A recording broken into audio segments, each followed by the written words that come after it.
अध्याय 1। मैं नास्तिक क्यों हूं? ये लेख भगत सिंह ने जेल में रहते हुए लिखा था और ये 27 सितंबर 1931 को लाहौर के अखबार द पीपल में प्रकाशित हुआ था।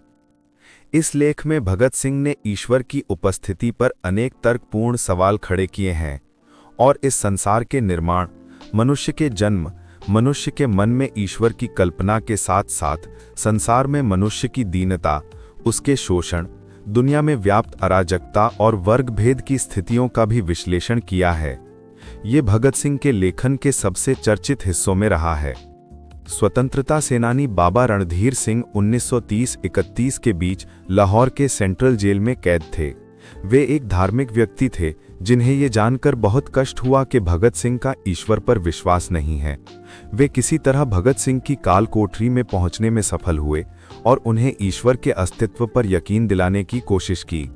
असफल होने पर बाबा ने नाराज होकर कहा, प्रसिद्धि से तुम्हारा दिमाग खराब हो गया है और तुम अहंकारी बन गए हो, जो कि एक काले पर्दे की तरह तुम्हारे और ईश्वर के बीच खड़ी है।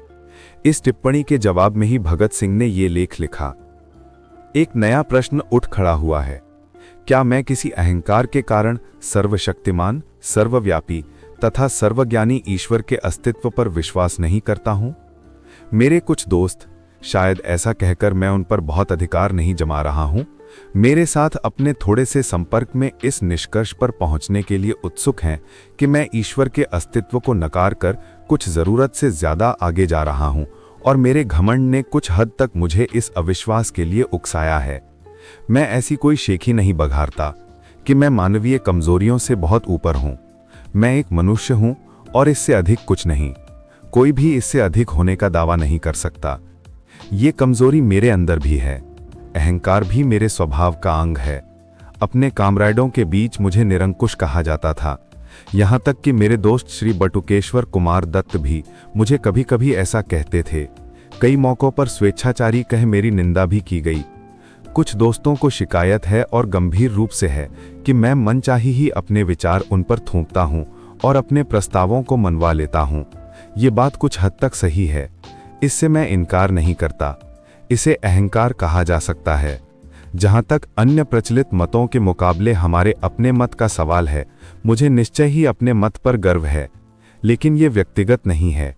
ऐसा हो सकता है कि ये केवल अपने विश्वास के प्रति न्यायोचित गर्व हो और इसको अहंकार नहीं कहा जा सकता।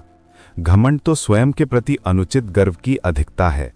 क्या ये अनुचित गर्व है जो मुझे नास्तिकता की ओर ले गया, अथवा इस विषय का खूब सावधानी से अध्ययन करके उस पर खूब विचार करने के बाद मैंने ईश्वर पर अविश्वास किया? मैं ये समझने में पूरी तरह से असफल रहा हूं कि अनुचित गर्व या वृथाभिमान किस तरह किसी व्यक्ति के ईश्वर में विश्वास करने के रास्ते में रोड़ा बन सकता है। किसी वास्तव में महान व्यक्ति की महानता को मैं ना मानूं, ये तभी हो सकता है जब मुझे भी किसी थोड़े ऐसे यश प्राप्त हो गया हो जिसके या तो मैं योग्य नहीं हूं या मेरे अंदर वे गुण नहीं हैं जो इसके लिए आवश्यक हैं। यहां तक तो समझ में आता है, लेकिन ये कैसे हो सकता है कि एक व्यक्ति जो ईश्वर में विश्वास रखता हो, सहसा अपने व्यक्तिगत अहंकार के कारण उसमें विश्वास करना बंद कर दे? दो ही रास्ते संभव हैं। या तो मनुष्य अपने को ईश्वर का प्रतिद्वंदी समझने लगे या वो स्वयं को ही ईश्वर मानना शुरू कर दे। इन दोनों ही अवस्थाओं में वो सच्चा नास्तिक नहीं बन सकता। पहली अवस्था में तो वो अपने प्रतिद्वंदी के अस्तित्व को नकारता ही नहीं है।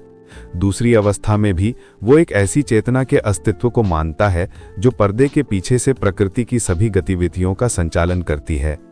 मैं तो उस सर्वशक्तिमान परमात्मा के अस्तित्व से ही इनकार करता हूँ। ये अहंकार नहीं है जिसने मुझे नास्तिकता के सिद्धांत को ग्रहण करने के लिए प्रेरित किया। मैं ना तो एक प्रतिद्वंदी हूँ, न ही एक अवतार और न ही स्वयं परमात्मा। इस अभियोग को अस्वीकार करने के लिए आइए तथ्यों पर गौर करें। मेरे इन दोस्तों के अनुसार दिल्ली बम केस और लाहौर षड्यंत्र केस के दौरान मुझे जो अनावश्यक यश मिला, शायद उस कारण मैं वृथाभिमानी हो गया हूं। मेरा नास्तिकतावाद कोई अभी हाल की उत्पत्ति नहीं है। मैंने तो ईश्वर पर विश्वास करना तब छोड़ दिया था जब मैं एक अप्रसिद्ध नौजवान था। कम से कम एक कॉलेज का विद्यार्थी तो ऐसे किसी अनुचित अहंकार को नहीं पाल पोस सकता जो उसे नास्तिकता की ओर ले जाए। यद्यपि मैं कुछ अध्यापकों का चहेता था, तथा कुछ अन्य मुझे अच्छे नहीं लगते थे। पर मैं कभी भी बहुत मेहनती या पढ़ाकू विद्यार्थी नहीं रहा। अहंकार जैसी भावना में फंसने का कोई मौका ही न मिल सका। मैं तो एक बहुत लज्जाशील स्वभाव का लड़का था, जिसकी भविष्य के बारे में कुछ निराशावादी प्रकृति थी। मेरे बाबा, जिनके प्रभाव में मैं बड़ा हुआ, एक रूढ़िवादी आर्य समाजी हैं। एक आर्य समाजी और कुछ भी हो, नास्तिक नहीं होता। अपनी प्राथमिक शिक्षा पूरी करने के बाद मैंने डीएवी स्कूल लाहौर में प्रवेश लिया और पूरे 1 साल उसके छात्रावास में रहा। वहां सुबह और शाम की प्रार्थना के अतिरिक्त मैं घंटों गायत्री मंत्र जपा करता था। उन दिनों मैं पूरा भक्त था। बाद में मैंने अपने पिता के साथ रहना शुरू कर दिया। जहां तक धार्मिक रूढ़िवादिता का प्रश्न है, वो एक उदारवादी व्यक्ति हैं। उन्हीं की शिक्षा से मुझे स्वतंत्रता के ध्येय के लिए अपने जीवन को समर्पित करने की प्रेरणा मिली। किंतु वे नास्तिक नहीं हैं। उनका ईश्वर में दृढ़ विश्वास है। वे मुझे प्रतिदिन पूजा प्रार्थना के लिए प्रोत्साहित करते रहते थे। इस प्रकार से मेरा पालन पोषण हुआ। असहयोग आंदोलन के दिनों में राष्ट्रीय कॉलेज में प्रवेश लिया। यहां आकर ही मैंने सारी धार्मिक समस्याओं, यहां तक कि ईश्वर के अस्तित्व के बारे में उदारतापूर्वक सोचना विचारना तथा उसकी आलोचना करना शुरू कर दिया। पर अभी भी मैं पक्का आस्तिक था। उस समय तक मैं अपने लंबे बाल रखता था। यद्यपि मुझे कभी भी सिख या अन्य धर्मों की पौराणिकता और सिद्धांतों में विश्वास न हो सका, किंतु मेरी ईश्वर के अस्तित्व में दृढ़ निष्ठा थी। बाद में मैं क्रांतिकारी दल से जुड़ा। वहां जिस पहले नेता से मेरा संपर्क हुआ, वो तो पक्का विश्वास न होते हुए भी ईश्वर के अस्तित्व को नकारने का साहस ही नहीं कर सकते थे। ईश्वर के बारे में मेरे हठपूर्वक पूछते रहने पर वे कहते, जब इच्छा हो तब पूजा कर लिया करो। ये नास्तिकता है जिसमें साहस का अभाव है। दूसरे नेता जिनके मैं संपर्क में आया, पक्के श्रद्धालु आदरणीय कामरेड शचीन्द्रनाथ सान्याल, आजकल काकोरी षड्यंत्र केस के सिलसिले में आजीवन कारावास भोग रहे हैं। उनकी पुस्तक बंदी जीवन ईश्वर की महिमा का जोर शोर से गान है।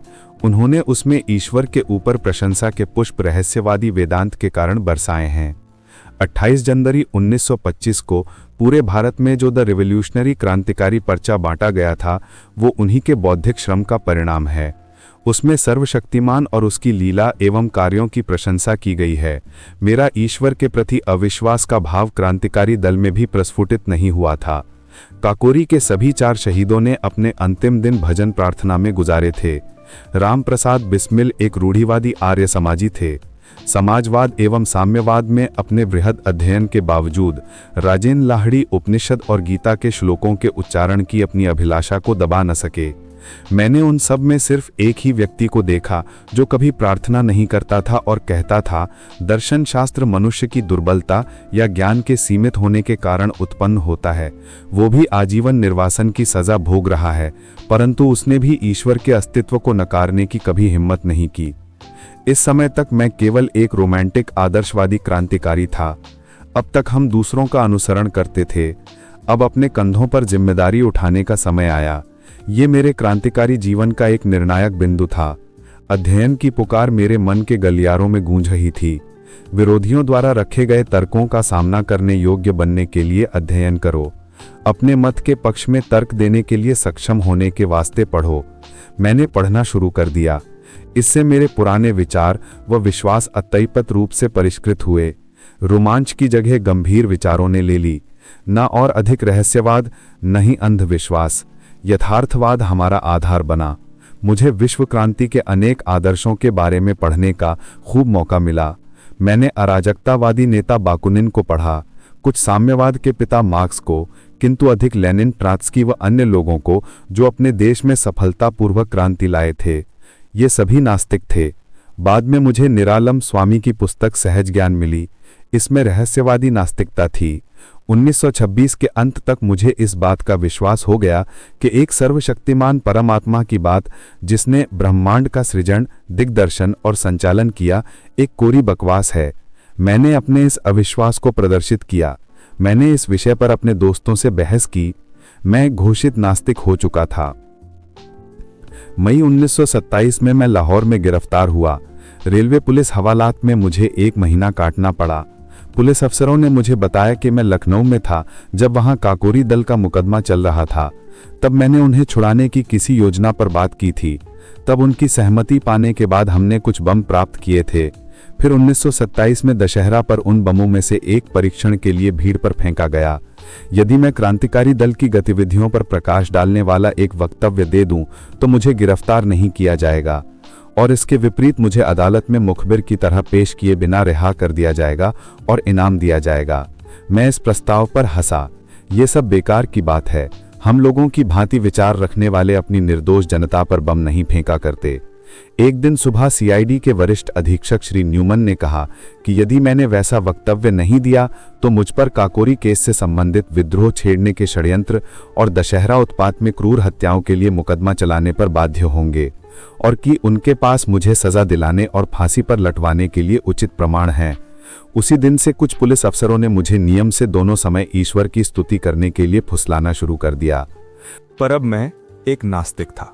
मैं स्वयं के लिए यह बात तय करना चाहता था कि क्या शांति और आनंद के दिनों में ही मैं नास्तिक होने का दंभ भरता हूं या ऐसे कठिन समय में भी मैं उन सिद्धांतों पर अडिग रह सकता हूं। बहुत सोचने के बाद मैंने निश्चय किया कि किसी भी तरह ईश्वर पर विश्वास तथा प्रार्थना मैं नहीं कर सकता।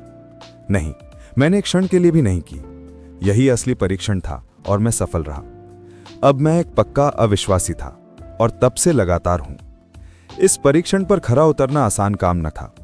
विश्वास कष्टों को हल्का कर देता है, यहां तक कि उन्हें सुख कर बना सकता है। ईश्वर में मनुष्य को अत्यधिक सांत्वना देने वाला एक आधार मिल सकता है। उसके बिना मनुष्य को अपने ऊपर निर्भर करना पड़ता है। तूफान और झंझावात के बीच अपने पांवों पर खड़ा रहना कोई बच्चों का खेल नहीं है। परीक्षा की इन घड़ियों में अहंकार यदि है तो भाप बनकर उड़ जाता है और मनुष्य अपने विश्वास को ठुकराने का साहस नहीं कर पाता। यदि ऐसा करता है तो इससे यह निष्कर्ष निकलता है कि उसके पास सिर्फ अहंकार नहीं वरन कोई अन्य शक्ति है। आज बिल्कुल वैसी ही स्थिति है। निर्णय का पूरा पूरा पता है। एक सप्ताह के अंदर ही यह घोषित हो जाएगा कि मैं अपना जीवन एक ध्येय पर न्यौछावर करने जा रहा हूं। इस विचार के अतिरिक्त और क्या सांत्वना हो सकती है? ईश्वर में विश्वास रखने वाला हिंदू पुनर्जन्म पर राजा होने की आशा कर सकता है। एक मुसलमान या ईसाई स्वर्ग में व्याप्त समृद्धि के आनंद की तथा अपने कष्टों और बलिदान के लिए पुरस्कार की कल्पना कर सकता है। किंतु मैं क्या आशा करूं? मैं जानता हूं कि जिस क्षण रस्सी का फंदा मेरी गर्दन पर लगेगा और मेरे पैरों के नीचे से तख्ता हटेगा वह पूर्ण विराम होगा। वह अंतिम क्षण होगा। मैं या मेरी आत्मा सब वहीं समाप्त हो जाएगी। आगे कुछ नहीं रहेगा। एक छोटी सी जूझती हुई जिंदगी जिसकी कोई ऐसी गौरवशाली परिणति नहीं है, अपने में स्वयं एक पुरस्कार होगी। यदि मुझ में इस दृष्टि से देखने का साहस हो, बिना किसी स्वार्थ के यहां या यहां के बाद पुरस्कार की इच्छा के बिना मैंने अनासक्त भाव से अपने जीवन को स्वतंत्रता के ध्येय पर समर्पित कर दिया है, क्योंकि मैं और कुछ कर नहीं सकता था। जिस दिन हमें इस मनोवृत्ति के बहुत से पुरुष और महिलाएं मिल जाएंगे जो अपने जीवन को मनुष्य की सेवा और पीड़ित मानवता के उद्धार के अतिरिक्त कहीं समर्पित कर ही नहीं सकते, उसी दिन मुक्ति के युग का शुभारंभ होगा। वे शोषकों, उत्पीड़कों और अत्याचारियों को चुनौती देने के लिए उत्प्रेरित होंगे।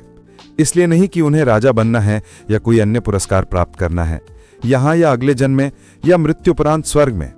उन्हें तो मानवता की गर्दन से दास्ता का जुआ उतार फेंकने और मुक्ति एवं शांति स्थापित करने के लिए इस मार्ग को अपनाना होगा।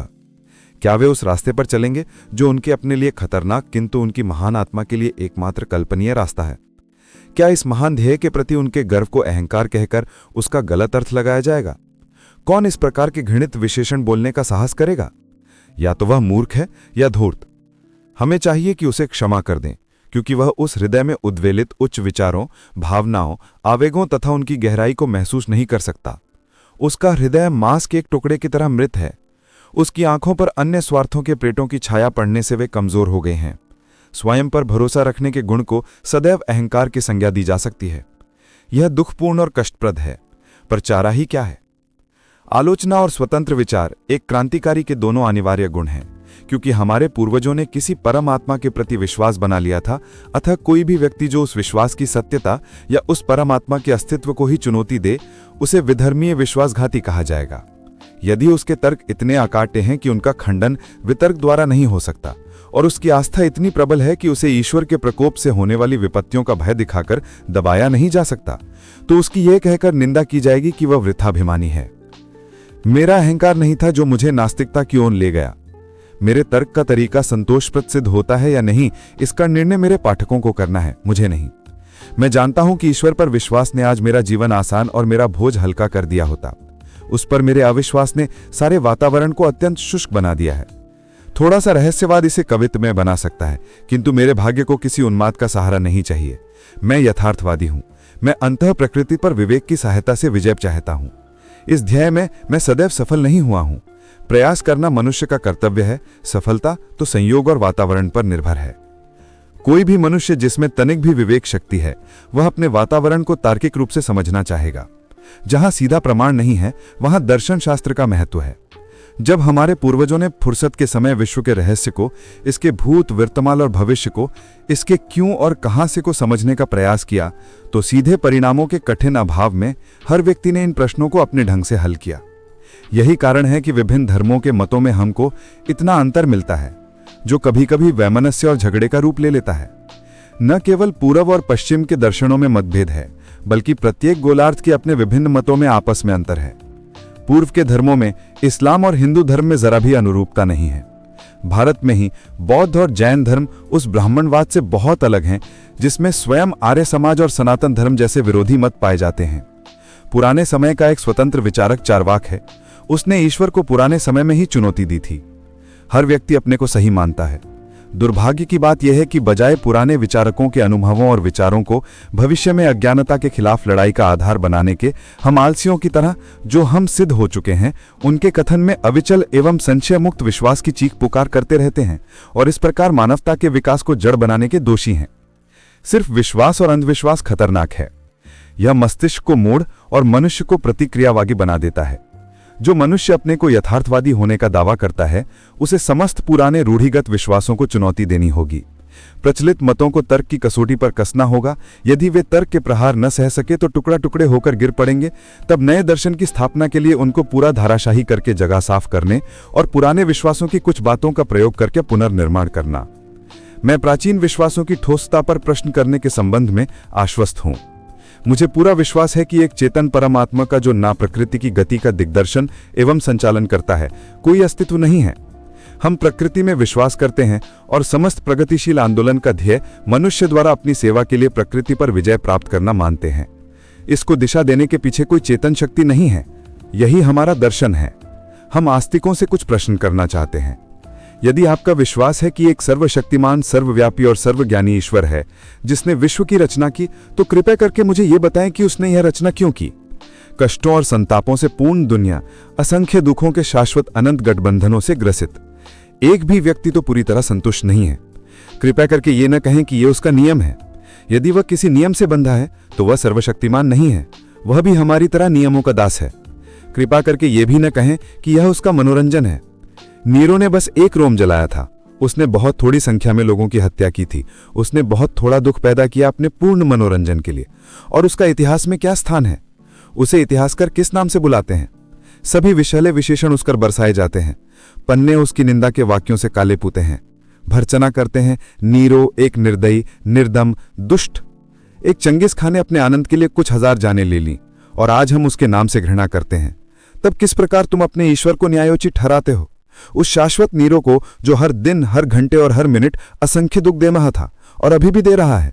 फिर तुम कैसे उसके दुष्कर्मों का पक्ष लेने की सोचते हो, जो चंगेज खां से प्रत्येक क्षण अधिक है? क्या यह सब बाद में निर्दोष कष्ट सहने वालों को पुरस्कार और गलती करने वालों को दंड देने के लिए हो रहा है? ठीक है, ठीक है। आप कब तक उस व्यक्ति को उचित ठहराते रहेंगे जो हमारे शरीर पर घाव करने का साहस इसलिए करता है कि बाद में मुलायम और आरामदायक मलहम लगाएगा? ग्लैडिएटर संस्था के व्यवस्थापक कहां तक उचित करते थे कि एक भूखे खूंखार शेर के सामने मनुष्य को फेंक दो। यदि वह उससे जान बचा लेता है तो उसकी खूब देखभाल की जाएगी। इसलिए मैं पूछता हूं कि उस चेतन परमात्मा ने यह विश्व और मनुष्यों की रचना क्यों की? आनंद लूटने के लिए?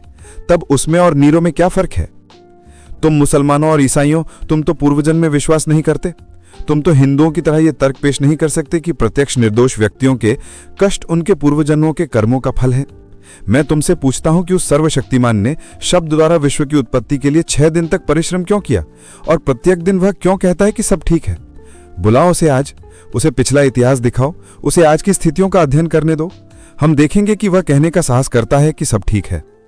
कारावास की काल कोठरियों से लेकर झोपड़ियों की बस्तियों तक, भूख से तड़पते लाखों इंसानों से लेकर उन शोषित मजदूरों से जो पूंजीवादी पिशाच द्वारा खून चूसने की क्रिया को धैर्यपूर्वक निरुत्साह से देख रहे हैं, तथा उस मानव शक्ति की बर्बादी देख रहे हैं जिसे देखकर कोई भी व्यक्ति जिसे तनिक भी सहज ज्ञान है भय से सिहर उठेगा, और अधिक उत्पादन को जरूरतमंद लोगों में बांटने के बजाय समुद्र में फेंक देना बेहतर समझने से लेकर राजाओं के उन महलों तक जिनकी नींव मानव की हड्डियों पर पड़ी है, उसको यह सब देखने दो और फिर कहे सब ठीक है। क्यों और कहां से? यही मेरा प्रश्न है। आप चुप हैं तो ठीक है, मैं आगे चलता हूं। और तुम हिंदुओं, तुम कहते हो कि आज जो कष्ट भोग रहे हैं ये पूर्व जन्म के पापी हैं और आज के उत्पीड़क पिछले जन्मों में साधु पुरुष थे, अतः वे सत्ता का आनंद लूट रहे हैं। मुझे यह मानना पड़ता है कि आपके पूर्वज बहुत चालाक व्यक्ति थे। उन्होंने ऐसे सिद्धांत गढ़े जिनमें तर्क और अविश्वास के सभी प्रयासों को विफल करने की काफी ताकत है।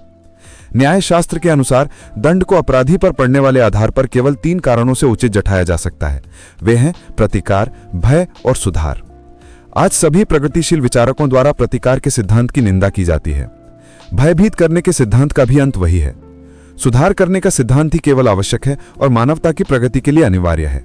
इसका ध्येय अपराधी को योग्य और शांतिप्रिय नागरिक के रूप में समाज को लौटाना है। किंतु यदि हम मनुष्यों को अपराधी मान भी लें तो ईश्वर द्वारा उन्हें दिए गए दंड की क्या प्रकृति है? आप कहते हैं वह उन्हें गाय, बिल्ली, पेड़, जड़ी बूटियां, जानवर बनाकर पैदा करता है। आप ऐसे 84 लाख दंडों को गिनाते हैं। मैं पूछता हूं कि मनुष्य पर इनका सुधारक के रूप में क्या असर है? आप ऐसे कितने व्यक्तियों से मिले हैं जो यह कहते हैं कि वो किसी पाप के कारण पूर्व जन्म में गधे के रूप में पैदा हुए थे? एक भी नहीं। अपने पुराणों से उदाहरण न दें। मेरे पास तुम्हारी पौराणिक कथाओं के लिए कोई स्थान नहीं है। और फिर क्या तुम्हें पता है कि दुनिया में सबसे बड़ा पाप गरीब होना है? गरीबी एक अभिशाप है, ये एक दंड है। मैं पूछता हूं कि दंड प्रक्रिया की कहां तक प्रशंसा करें जो अनिवार्यतः मनुष्य को और अधिक अपराध करने को बाध्य करे? क्या तुम्हारे ईश्वर ने यह नहीं सोचा था, या उसको भी ये सारी बातें मानवता द्वारा अकथनीय कष्टों के झेलने की कीमत पर अनुभव से सीखनी थी? तुम क्या सोचते हो, किसी गरीब या अनपढ़ परिवार जैसे एक चमार या मेहतर के यहां पैदा होने पर इंसान का क्या भाग्य होगा? चूंकि वो गरीब है इसलिए पढ़ाई नहीं कर सकता, वो अपने साथियों से तिरस्कृत एवं परित्यक्त रहता है, जो ऊंची जाति में पैदा होने के कारण अपने को ऊंचा समझते हैं।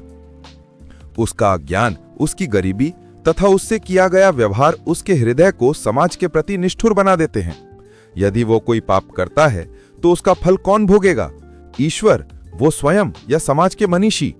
और उन लोगों के दंड के बारे में क्या होगा जिन्हें दंभ ब्राह्मणों ने जानबूझकर अज्ञानी बनाए रखा तथा जिनको तुम्हारी ज्ञान की पवित्र पुस्तकों वेदों के कुछ वाक्य सुन लेने के कारण कान में पिघले शीशे की धारा सहन करने की सजा भुगतनी पड़ती थी?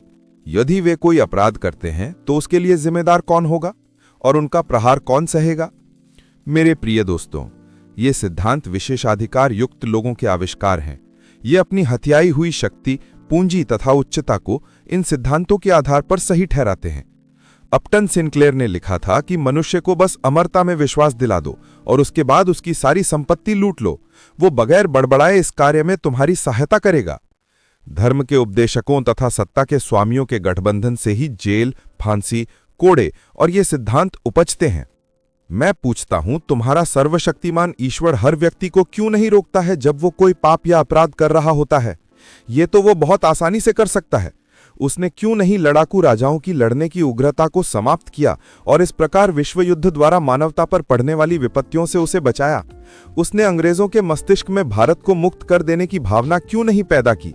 वो क्यों नहीं पूंजीपतियों के हृदय में ये परोपकारी उत्साह भर देता कि वे उत्पादन के साधनों पर अपना व्यक्तिगत संपत्ति का अधिकार त्याग दें और इस प्रकार केवल संपूर्ण श्रमिक समुदाय वर्ण समस्त मानव समाज को पूंजीवादी बेड़ियों से मुक्त करें?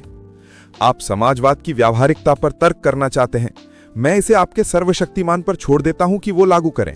जहां तक सामान्य भलाई की बात है, लोग समाजवाद के गुणों को मानते हैं, वे इसके व्यावहारिक ना होने का बहाना लेके इसका विरोध करते हैं।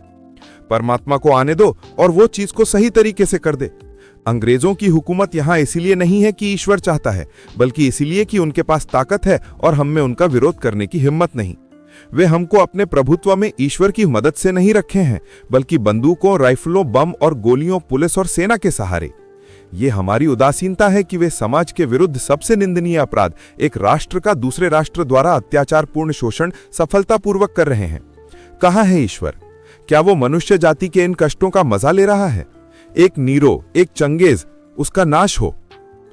क्या तुम मुझसे पूछते हो कि मैं इस विश्व की उत्पत्ति तथा मानव की उत्पत्ति की व्याख्या कैसे करता हूं? ठीक है, मैं तुम्हें बताता हूं। चार्ल्स डार्विन ने इस विषय पर कुछ प्रकाश डालने की कोशिश की है, उसे पढ़ो। ये एक प्राकृतिक घटना है। विभिन्न पदार्थों के निहारिका के आकार में आकस्मिक मिश्रण से पृथ्वी बनी। कब? इतिहास देखो।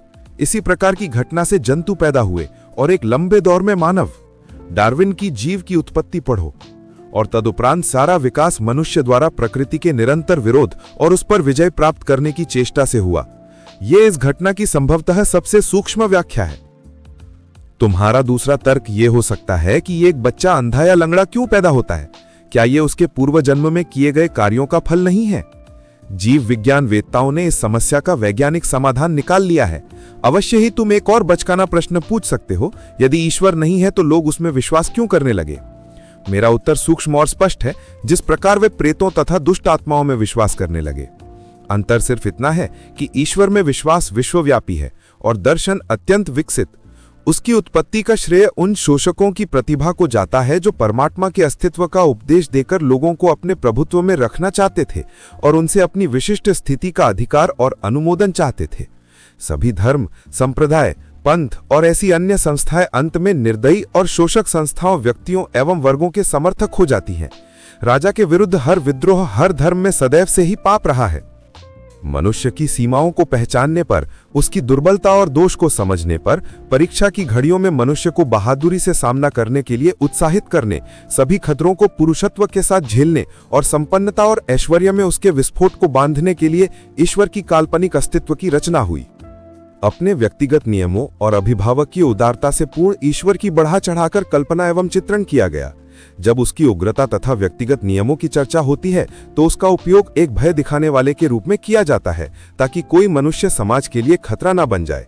जब उसके अभिभावक गुणों की व्याख्या होती है तो उसका उपयोग एक पिता, माता, भाई, बहन, दोस्त और सहायक के तरह किया जाता है।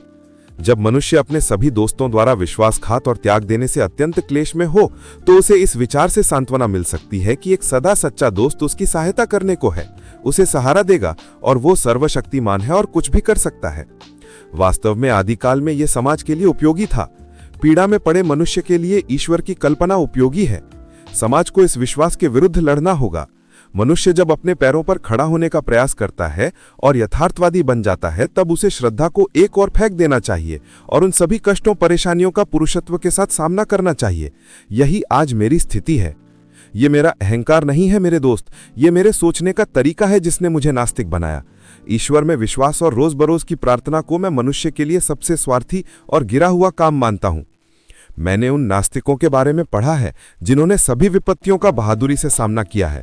अतः मैं भी एक पुरुष की भांति फांसी के फंदे की अंतिम घड़ी तक सिर ऊंचा किए खड़ा रहना चाहता हूं। हमें देखना है कि मैं कैसे निभा पाता हूं। मेरे एक दोस्त ने मुझे प्रार्थना करने को कहा। जब मैंने उसे नास्तिक होने की बात बताई तो उसने कहा, अपने अंतिम दिनों में तुम विश्वास करने लगोगे। मैंने कहा, नहीं प्रिय दोस्त, ऐसा नहीं होगा। मैं इसे अपने लिए अपमानजनक और भ्रष्ट होने की बात समझता हूं। स्वार्थी कारणों से मैं प्रार्थना नहीं कहूंगा। पाठकों और दोस्तों, क्या यह अहंकार है? अगर है तो मैं स्वीकार करता हूं।